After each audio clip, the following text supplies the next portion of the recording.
Happy New Year, I'm Joe, and today I've got my first video dedicated to a Star Trek model. Today we have the USS Voyager, the featured ship from the TV show Star Trek Voyager. Now, I figured today was an appropriate day to do this review because while Star Trek generally does not do shows involving holidays, there was an episode of Star Trek Voyager titled 1159, which was a flashback to one of Captain Janeway's ancestors and an experience that she had on New Year's Eve of the year 2000. And just as an added bonus for me, the episode is actually set in Indiana, my home state. So I felt like this would be a perfect chance to review this model among the many Star Trek models I've acquired recently and see if I can get the video made in time for 11:59 tonight. Now this is a midi-scale model. It is 599 pieces. I did not get the large-scale model, as Voyager is not my favorite of the Star Trek shows, but I find it watchable.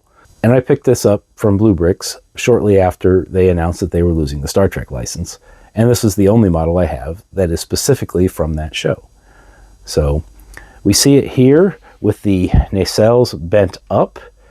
So it's in the warp configuration, but because it is connected by clips, you can lay them flat for the impulse engine configuration as well.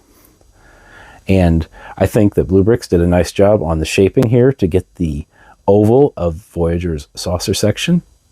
And the stand is made to represent a Federation logo, very specifically of the comm badge used on USS Voyager. So let's go through the build process. You start by opening the box, which comes in a cardboard tray, which is very common for BlueBrixx models, and there are lots of plastic bags. This one came with 15 plastic bags, numbered either 1 or 2. And while they are numbered, sometimes you have to look a little bit closely to actually figure out which number it is. So there were 6 bags numbered 1, and there were 8 bags numbered 2, and there was 1 zipper bag that contained just this printed tile. Now the tray can be used for building. However, because the cardboard is just folded and not attached to the bottom, it is very easy to lose plates under the folds of the cardboard, so I don't use it as a tray. There are no stickers in this set. Any pieces that are printed and designed to be assembled together are already attached to a black plate so that the printing is continuous. However, there are also some loose printed pieces. But anyway, there's no stickers. Here's a quick look at the instructions, which if you've seen any BlueBrixx sets or even any regular Lego sets or Funhole sets, these should be easy enough to follow. We start by building the base, which, as I just showed from the bottom, is the Starfleet logo, and specifically the comm badge logo that was used on Voyager. In this base, we get to experience some of the unique BlueBrixx building techniques. One thing that has been common to many BlueBrixx models is they require bricks that have studs on both top and bottom. And generally, Lego doesn't make those kinds of pieces. BlueBrixx actually doesn't have those kinds of pieces either, but they include these little small pieces that their videos actually call melty beads, which is similar to the types of beads that my kids used to use on projects where you make a picture on a little plate and you iron it to melt them together.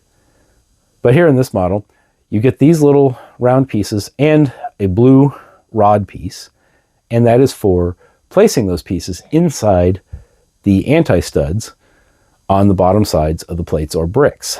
And while the instructions do show you how you do that, but here's a quick little video I made of trying to put those pieces in, which with my large fingers is a bit of a challenge, but I found that if you put the little round piece on the end of the rod and then shove that into the bottom of the plate, and then you have to kind of hold the little piece with your fingernail while you pull the rod out, and then it goes into place. And now you've got a piece, in this case a 1x2 plate with studs on both sides, and you can attach it to any other plate. Another unique building technique, which is not used as often, but I have seen in other BlueBrixx sets, is creating an anti-stud out of a stud.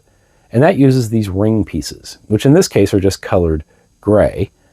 The only piece I've seen this in an official Lego set has been a Lord of the Rings set where it's a gold color and is only used as an accessory for a minifigure to hold. But in this case, the ring is being used to put on top of a stud, so it becomes an anti-stud, and then you can connect another piece upside down to it to now have a piece with anti-studs on both sides.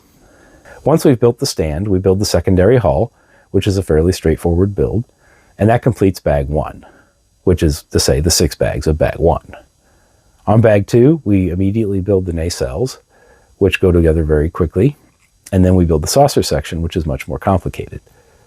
The saucer section is built mostly with bricks so that you see the sides of the bricks as the parts of the saucer, with some studs on the side bricks, or SNOT bricks, sprinkled in here and there.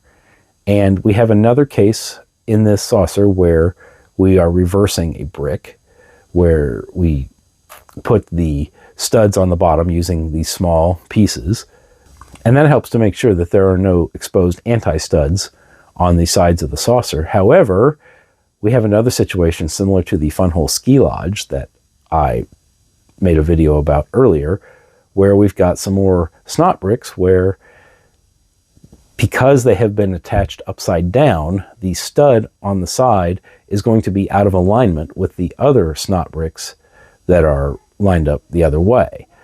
Is this going to create a problem? Well, we'll see in a little bit.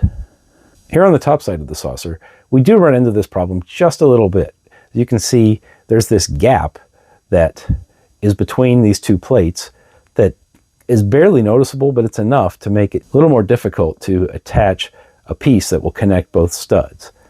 However, we don't have a direct connection between the studs that are facing the wrong way and the ones that are facing the right way, because you have the printed USS Voyager plate that is now on top of the studs that are pointing the wrong way, and it is on top of a 1x4 plate, which itself is on top of a 1x6 plate, and that 1x6 plate is not actually attached to anything until we put these long curved pieces which do connect the front half and the back half, and that's going to create just a tiny bit of stretching because it's just a millimeter or two, but it is off by enough that you can feel that there's a difference. Plus, it slightly bends the part of the model that you've built. When we get to the bottom side, the difference is much more direct, where we have to put these 1x2 ingot pieces that connect directly between the stud pointing the wrong way and the stud pointing the right way. And it just takes a little bit more force, and you can feel the stress on the bricks as you build it. You can see, if you look a little closer, how the stress of this building technique is causing a little bit of bending and creates some very small gaps, but I think as long as you don't drop it on the floor, it's going to be just fine.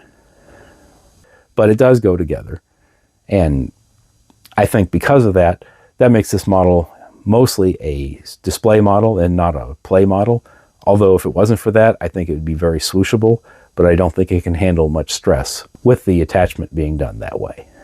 And finally, when the model's done, we have a Technic axle and 2 Technic pins that attach the saucer into the secondary hull.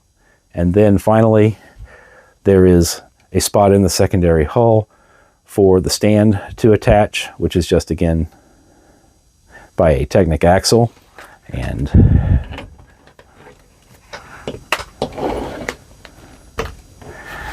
I can take it off, and because I'm making this video, I will very gently swoosh it. Whoosh.